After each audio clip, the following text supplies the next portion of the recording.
Chapter 9, I'm offered a quest. The next morning, Sharon moved me to cabin 3. I didn't have to share with anybody. I had plenty of room for all of my stuff. The Minotaur's horn, one set of spare clothes, and a toiletry bag. I got to sit at my own dinner table, pick all my own activities, call lights out whenever I felt like it, and not listen to anybody else. And I was absolutely miserable. Just when I'd started to feel accepted, to feel I had a home in cabin 11, and I might be a normal kid, or as normal as you can be when you're a half-blood, I'd been separated out as if I had some rare disease. Nobody mentioned the hellhound, but I got the feeling they were all talking about it behind my back. The attack had scared everybody. It sent 2 messages. 1, that I was the son of the sea god, and 2, monsters would stop at nothing to kill me. They could even invade a camp that had always been considered safe. The other campers steered clear of me as much as possible. Cabin 11 was too nervous to have a sword class with me after what I'd done to the Ares folks in the woods, so my lessons with Luke became one-on-one. He pushed me harder than ever, and wasn't afraid to bruise me up in the process. "You're going to need all the training you can get," he promised, as we were working with swords and flaming torches. "Now let's try that Viper beheading strike again. 50 more repetitions." Annabeth still taught me Greek in the mornings, but she seemed very distracted.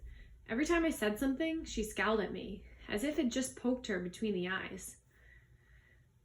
After lessons, she would walk away muttering to herself, "Quest? Poseidon? Dirty, rotten. Gotta make a plan." Even Clarice kept her distance, though her venomous look made it clear she wanted to kill me for breaking her magic spear. I wish she would just yell or punch me or something. I'd rather get into fights every day than be ignored. I knew somebody at camp resented me, because one night I came into my cabin and found a mortal newspaper dropped inside the doorway. A copy of the New York Daily News opened to the Metro page. The article took me almost an hour to read, because the angrier I got, the more words floated around the page. "Boy and Mother Still Missing After Freak Car Accident" by Eileen Smith. Sally Jackson and son Percy are still missing 1 week after the mysterious disappearance. The family's badly burned '78 Camaro was discovered last Saturday on a North Long Island road with the roof ripped off and the front axle broken. The car had flipped and skidded for several hundred feet before exploding. Mother and son had gone for a weekend vacation to Montauk, but left hastily under mysterious circumstances. Small traces of blood were found in the car and near the scene of the wreck, but there were no other signs of missing Jacksons. Residents in the rural area reported seeing nothing unusual around the time of the accident. Mrs. Jackson's husband, Gabe Ogliano, claims that his stepson, Percy Jackson, is a troubled child who'd been kicked out of numerous boarding schools and has expressed violent tendencies in the past. Police would not say whether son Percy is a suspect in mother's disappearance, but they have not ruled out foul play. Below are recent pictures of Sally Jackson and Percy. Police urge anyone with information to call the following toll-free Crime Stoppers hotline.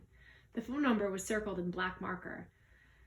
I wadded up the paper and threw it away, then flopped down in my bunk bed in the middle of my empty cabin. "Lights out," I told myself miserably. That night, I had my worst dream yet. I was running along the beach in a storm. This time, there was a city behind me, not New York. The sprawl was different. Buildings spread farther apart, palm trees and low hills in the distance. About 100 yards down the surf, 2 men were fighting. They looked like TV wrestlers, muscular, with beards and long hair. Both were flowing Greek tunics, one trimmed in blue, the other in green. They grappled with each other, wrestled, kicked, and headbutted, and every time they connected, lightning flashed. The sky grew darker, and the wind rose. I had to stop them. I didn't know why, but the harder I ran, the more the wind blew me back, until I was running in place, my heels digging uselessly in the sand. Over the roar of the storm, I could hear the blue-robed one yelling at the green-robed one, "Give it back! Give it back!" like a kindergartner fighting over a toy. The waves got bigger, crashing into the beach, spraying me with salt. I yelled, "Stop it! Stop fighting!" The ground shook. Laughter came from somewhere under the earth, and a voice so deep and evil it turned my blood to ice. "Come down, little hero," the voice crooned. "Come down." The sand split beneath me, opening up a crevice straight down to the center of the earth. My feet slipped and darkness swallowed me. I woke up, sure I was falling. I was still in bed in cabin 3. My body told me it was morning, but it was dark outside, and thunder rolled across the hills. A storm was brewing. I hadn't dreamed that. I heard a clopping sound at the door, a hoof knocking on the threshold. Come in? Grover trotted inside, looking worried. Mr. D wants to see you. Why? He wants to kill, I better let him tell you. Nervously, I got dressed and followed, sure that I was in huge trouble. For days, I'd been half expecting a summons to the big house. Now that I was declared son of Poseidon, one of the big three gods who weren't supposed to have kids, I figured it was a crime for me just to be alive. The other gods had probably been debating the best way to punish me for existing, and now Mr. D was ready to deliver their verdict. Over Long Island Sound, the sky looked like the ink soup coming to a boil. A hazy curtain of rain was coming in our direction. I asked Grover if we needed an umbrella. No, he said. It never rains here unless we want it to. I pointed at the storm. What the heck is that then?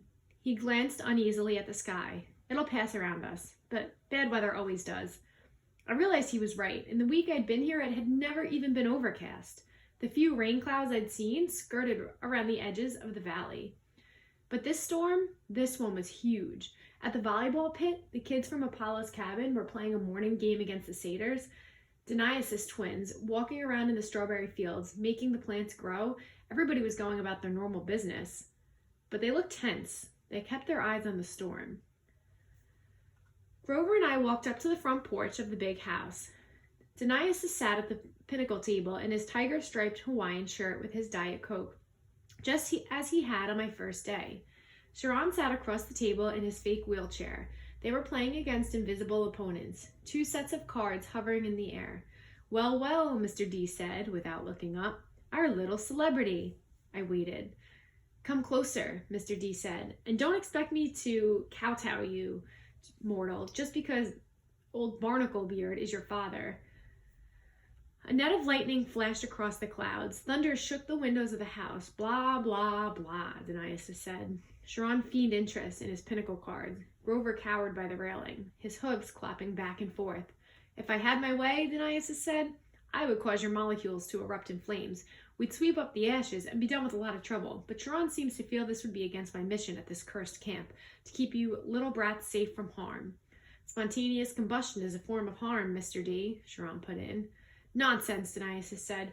Boy wouldn't feel a thing. Nevertheless, I've agreed to restrain myself in thinking of turning you into a dolphin instead, sending you back to your father.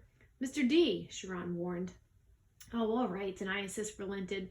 There's one more option, but it's deadly. Foolishness. Dionysus rose, and the invisible player's card dropped to the table. I'm off to Olympus for the emergency meeting. If the boy is still here when I get back, I'll turn him into an Atlantic bottlenose. You understand? And Perseus Jackson. If you're at all smart, you'll see that that's much more sensible choice than what Sharon feels you must do. Dionysus picked up a playing card, twisted it, and became a plastic rectangle. A credit card? No. A security pass. He snapped his fingers. The air seemed to fold and bend around him. He became a hologram, then a wind, then he was gone, leaving only the smell of fresh pressed grapes lingering behind. Sharon smiled at me, but he looked tired and strained. Sit, Percy, please, and Grover. We did. Sharon laid his cards on the table, a winning hand he hadn't gotten to use. Tell me, Percy, he said, what did you make of the Hellhound? Just hearing the name made me shudder. Sharon probably wanted me to say, heck, it was nothing. I ate Hellhound for breakfast, but I didn't feel like lying. It scared me, I said. If you hadn't shot it, I'd be dead. You'll meet worse, Percy, far worse before you're done. Done with what? Your quest, of course. Will you accept it? I glanced at Grover, who was crossing his fingers. Sir, I said, you haven't told me what it is yet. Sharon grimaced. Well, that's the hard part, the details. Thunder rumbled across the valley. The storm clouds had now reached the edge of the beach. As far as I could see, the sky and the sea were boiling together. Poseidon and Zeus, I said. They're fighting over something valuable, something that was stolen, aren't they? Sharon and Grover exchanged looks. Sharon sat forward with his wheelchair. How did you know that? My face felt hot. I wish I hadn't opened my big mouth. The weather since Christmas has been weird, like the sea and the sky are fighting. Then I talked to Annabeth, and she'd overheard something about a theft. And I've also been having these dreams. I knew it, Grover said. Hush, Satyr, Sharon ordered. But it is his quest. Grover's eyes were bright with excitement. It must be. Only the oracle can determine. Chiron stroked his bristly beard. Nevertheless, Percy, you are correct. Your father and Zeus are having their worst quarrel in centuries. They are fighting over something valuable that was stolen. To be precise, a lightning bolt. I laughed nervously. What? Do not take this lightly, Chiron warned. I'm not talking about some tinfoil-covered zigzag you'd see in a second-grade play. I'm talking about 2-foot-long cylinder of high-grade celestial bronze capped on both ends with gold-level explosives. Oh. Zeus's master bolt, Chiron said, getting worked up now. The symbol of his power, from which all other lightning bolts are patterned. The first weapon made by the Cyclops for the war against the Titans. The bolt that sheared the top of Mount Etna and hurled Kronos from his throne. The master bolt, which packs enough power to make mortal hydrogen bombs look like firecrackers. And it's missing? Stolen, Chiron said. By who? By whom, Chiron corrected. Once a teacher, always a teacher. By you. My mouth fell open. At least Chiron held up a hand. That's what Zeus thinks. During the winter solstice at the last council of the gods, Zeus and Poseidon had an argument. The usual nonsense. Mother Rhea always liked you best. Air disasters are more spectacular than sea disasters, etc. Afterwards, Zeus realized his master bolt was missing, taken from the throne room under his very nose. He immediately blamed Poseidon. Now a god cannot usurp another god's symbol of power directly that is forbidden by most ancient of divine laws. But Zeus believes your father convinced a human hero to take it. But I didn't.